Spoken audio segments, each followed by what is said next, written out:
Hey guys, welcome back to my YouTube channel. RRB PO and clerk ನೋಟಿಫಿಕೇಷನನ್ನು ಬಿಟ್ಟಿದ್ದಾರೆ. ನೀವು already notification ಎಲ್ಲ ನೋಡಿರ್ತೀರ.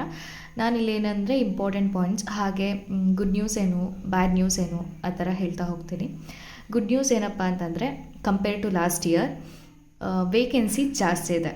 ಅಂದರೆ RRB PO ಮತ್ತು RRB ಕ್ಲರ್ಕ್ ಇವೆರಡರದ್ದು ಸೇರಿಸಿ 1300 ವೇಕೆನ್ಸಿ ಇದೆ and 500 and 800 vacancy. But bad news ಏನಂತಂದರೆ, ಆಂಧ್ರ ಪ್ರದೇಶಕ್ಕೆ ಯಾವುದೇ ರೀತಿಯಾದಂಥ ವೇಕೆನ್ಸಿ ಇಲ್ಲ. ಅದು POಗೆ. ಕ್ಲರ್ಕಿಗಿದೆ ಐ ಥಿಂಕ್ 150 ಇರಬೇಕು ಕ್ಲರ್ಕಿಗೆ, ಬಟ್ POಗೆ 0 ವೇಕೆನ್ಸಿ ಇದೆ. ಸೊ ಆಬ್ವಿಯಸ್ಲಿ ನಮ್ಮ ಕರ್ನಾಟಕಕ್ಕೆ ಅಪ್ಲೈ ಮಾಡೇ ಮಾಡ್ತಾರೆ.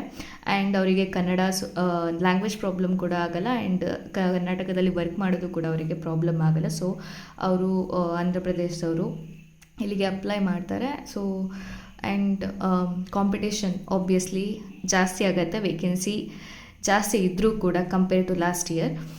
ಯಾಕೆಂದರೆ 0 ವೇಕೆನ್ಸಿ ಅವರು ಆಬ್ವಿಯಸ್ಲಿ ಹಾಕ್ತಾರೆ.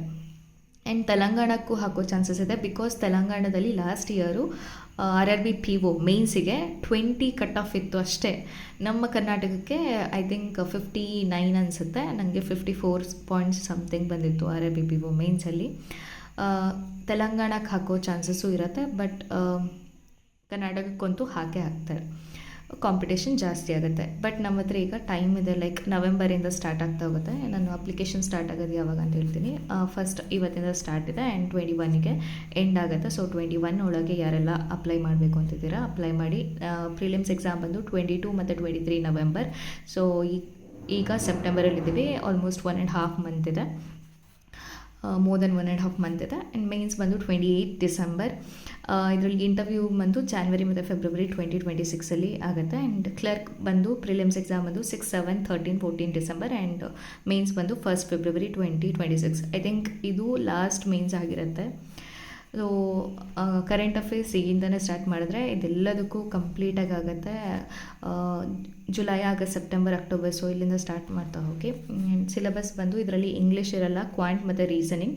ಅದರಲ್ಲಿ ಪ್ರಿಲಿಮ್ಸಲ್ಲಿ ಕ್ವಾಂಟಿಗೆ 40, ರೀಸನಿಗೆ 40, ಟೋಟಲ್ 80 ಮಾರ್ಕ್ಸ್. ಆ್ಯಂಡ್ ಪ್ರೀವಿಯಸ್ ಇರಲ್ಲ, ಅದ್ರ ಪ್ರೀವಿಯಸ್ ಇಯರ್ ಲೈಕ್ ಅದ್ರ ಹಿಂದೆ ವರ್ಷದಲ್ಲಿ ಸೆಕ್ಷನಲ್ ಟೈಮಿಂಗ್ಸ್ ಇರಲಿಲ್ಲ. ಬಟ್ ಲಾಸ್ಟ್ ಇಯರಿಂದ ಸೆಕ್ಷನಲ್ ಟೈಮಿಂಗ್ಸ್ ಇದೆ ಇದಕ್ಕೆ, ಕ್ವಾಂಟ್ ಮತ್ತು ರೀಸನಿಂಗಿಗೆ. ಆ್ಯಂಡ್ ಮೈನ್ಸಲ್ಲೂ ಸೆಕ್ಷನಲ್ ಟೈಮಿಂಗ್ಸ್ ಇರಲಿಲ್ಲ, ಬಟ್ ಈಗ ಇದೆ.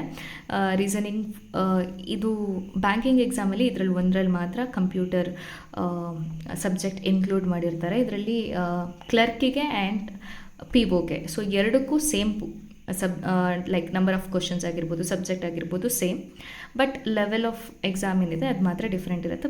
ಕ್ಲರ್ಕ್ ತುಂಬ ಈಸಿ ಇರುತ್ತೆ. ಆ್ಯಂಡ್ ಮೇನ್ಸ್ PO ಪ್ರಿಲಿಮ್ಸ್ ಮತ್ತು ಮೇನ್ಸ್ ಸ್ವಲ್ಪ ಡಿಫಿಕಲ್ಟ್ ಇರುತ್ತೆ. ಆ್ಯಂಡ್ ಕಂಪ್ಯೂಟರ್ ಇರುತ್ತೆ. ಇದರಲ್ಲಿ ಕಂಪ್ಯೂಟರ್ 40 ಕ್ವಶನ್ಸ್ ಇರುತ್ತೆ ಆ್ಯಂಡ್ 20 ಮಾರ್ಕ್ಸ್ ಇರುತ್ತೆ. ಇದು ಮೇನ್ಸ್, ಎರಡದ್ದು ಮೇನ್ಸ್ ಮತ್ತು prelims same subject and same marks. And interview ಬಂದು RRB PO ಮೇನ್ಸಲ್ಲಿರುತ್ತೆ. ಆ್ಯಂಡ್ ಇದರಲ್ಲಿ ಇಂಟರ್ವ್ಯೂವಲ್ಲಿ ಹೇಗೆ ಅಂತಂದರೆ, ನಿಮ್ಮದು ಮೇನ್ಸಿನ ಮಾರ್ಕ್ಸ್ ಕೂಡ ಇನ್ಕ್ಲೂಡ್ ಮಾಡ್ತಾರೆ ಓವರಾಲ್ ಸೆಲೆಕ್ಷನಲ್ಲಿ.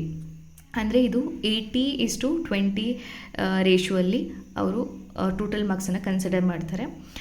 ಅಂದರೆ ಮೇನ್ಸಲ್ಲಿ ಬಂದಿರುವಂತಹ ಒಂದು 80% ಅಷ್ಟು. ಆ್ಯಂಡ್ ಫಾರ್ ಎಕ್ಸಾಂಪಲ್ ಈಗ ಇಂಟರ್ವ್ಯೂವಿಗೆ 100 ಕ್ವಶನಿಗೆ ಮಾಡ್ತಾರಲ್ವ, 100ಅಲ್ಲಿ 20% ತೊಗೊಳ್ತಾರೆ. ಆ್ಯಂಡ್ ಮೇನ್ಸಲ್ಲಿ 80% ತೊಗೊಂಡು ಓವರಾಲ್ ಸೆಲೆಕ್ಷನಿಗೆ ಮಾರ್ಕ್ಸನ್ನು ಕನ್ಸಿಡರ್ ಮಾಡ್ತಾರೆ. ಸೊ ಮೇನ್ಸಲ್ಲಿ ನೀವು ಕಟ್ ಆಫ್ ಅಷ್ಟೇ ಕ್ಲಿಯರ್ ಮಾಡಿದ್ರೆ ಯೂಸ್ ಇಲ್ಲ. ಆ್ಯಂಡ್ ಕಟ್ ಆಫ್ಗಿಂತ ಅಟ್ಲೀಸ್ಟ್ 10 ಆರ್ 15, 20 ಎಬೋ ಮಾರ್ಕ್ಸ್ ತೆಗೆದ್ರೆ ಸೇಫ್ ಅಟೆಂಪ್ಟ್. ಆವಾಗ ನಿಮಗೆ ಇಂಟರ್ವ್ಯೂವಲ್ಲಿ ಓವರಾಲ್ ಮಾರ್ಕ್ಸ್ ಸಿಗುತ್ತೆ. ಬಿಕಾಸ್ ಇಂಟರ್ವ್ಯೂವಲ್ಲಿ ಏನಾಗುತ್ತೆ, ಪ್ಯಾನಲ್ ಯಾರು ಇರ್ತಾರೆ, ಪ್ಯಾನಲಿಗೆ ನಾವು ಇಂಪ್ರೆಸ್ ಆಗ್ತೀವೋ ಇಲ್ವೋ, ನಾವು ಆನ್ಸರ್ ಹೇಳ್ತೀವೋ ಅನ್ನೋಂಥ ಇರುತ್ತೆ. ಸೊ ಮೇನ್ಸ್ ಎಕ್ಸಾಮಲ್ಲಿ ಜಾಸ್ತಿ ಮಾರ್ಕ್ಸ್ ತೆಗೆದ್ರೆ ಇಂಟರ್ವ್ಯೂವಿಗೆ ಹೆಲ್ಪ್ ಆಗುತ್ತೆ. ಆ್ಯಂಡ್ ಕರ್ನಾಟಕದಲ್ಲಿ ವೇಕೆನ್ಸಿ ಇರೋದು POಗೆ, ಜನರಲ್ಲಿಗೆ 203 ವೇಕೆನ್ಸಿ ಇದೆ, OBCಗೆ 135 ಇದೆ, EWSಗೆ 50, SCಗೆ 75, STಗೆ 37, ಟೋಟಲ್ ಬಂದು 500. ಲಾಸ್ಟ್ ಇಯರು POಗೆ 386 ಇತ್ತು, ಬಟ್ ಈ ವರ್ಷ ಜಾಸ್ತಿ ಆಗಿದೆ 500. ಬಟ್ ನಾನು ಹೇಳ್ದೆ ಅಲ್ವಾ, ಆಂಧ್ರ ಪ್ರದೇಶದವರು ಅಪ್ಲೈ ಮಾಡ್ತಾರೆ PO ಪೋಸ್ಟಿಗೆ. ಸೊ ಕಾಂಪಿಟೇಷನ್ ಜಾಸ್ತಿ ಆಗುತ್ತೆ, ನಾವು ಜಾಸ್ತಿ ಓದಲೇಬೇಕು. Next clerk 320 general, 216 OBC and 80 EWS, SC 128, ST 56 and total ಬಂದು 800. ಇದರಲ್ಲಿ ಕ್ಲರ್ಕಲ್ಲಿ ಆಂಧ್ರ ಪ್ರದೇಶಕ್ಕೆ 150 ಇದೆ, POಗೆ 0. ಆಂಧ್ರ ಪ್ರದೇಶದವ್ರು ಅಪ್ಲೈ ಮಾಡ್ತಾರೆ ಅಂತ ಹೇಳಿದ್ವಲ್ಲ, ಸೊ ಅವರಿಗೆ ಕನ್ನಡ ಲ್ಯಾಂಗ್ವೇಜಿಂದು ಟ್ರೈನಿಂಗ್ ಕೂಡ ಸಿಗುತ್ತೆ, ಏಕೆಂದರೆ ಕರ್ನಾಟಕದಲ್ಲಿ ವರ್ಕ್ ಮಾಡಲಿ, ಲ್ಯಾಂಗ್ವೇಜ್ ಬ್ಯಾರಿಯರ್ ಆಗಬಾರ್ದು ಅಂತ.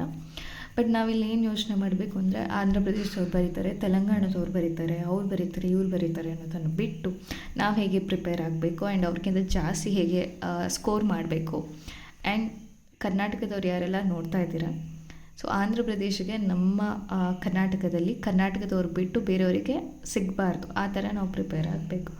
ಸೊ ಆ ಥರ ಮೆಂಟಾಲಿಟಿ ಇಟ್ಕೊಳ್ಬೇಕು. ಸುಮ್ಮನೆ ಆಂಧ್ರ ಪ್ರದೇಶದವ್ರು ಬಂದರು, ಅವರಿಗೆ ಅವಕಾಶ ಇದೆ, ಸೊ ಅವರು ಅಪ್ಲೈ ಮಾಡ್ತಾರೆ, ಸೊ ಅವ್ರದ್ದೇನು ಪ್ರಾಬ್ಲಮ್ ಇಲ್ಲ. ಅವ್ರಿಗೆ ಆಬ್ವಿಯಸ್ಲಿ ಈಗ ವೇಕೆನ್ಸಿ ಕೂಡ ಇಲ್ಲ, ಸೊ ಅಪ್ಲೈ ಮಾಡ್ತಾರೆ. ಅವ್ರನ್ನ ಬ್ಲೇಮ್ ಮಾಡೋದು ಬದಲು ನಾವು ಸ್ವಲ್ಪ ಜಾಸ್ತಿ ಅವ್ರಿಗಿಂತ ಜಾಸ್ತಿ ಒಂದು ಲೆವೆಲ್ ಜಾಸ್ತಿ ಪ್ರಿಪೇರ್ ಆದರೆ ಈಸಿಯಾಗಿ ಕ್ಲಿಯರ್ ಮಾಡ್ಬೋದು ಆ್ಯಂಡ್ ಟೈಮ್ ಇದೆ. So thanks for watching and don't forget to subscribe my channel.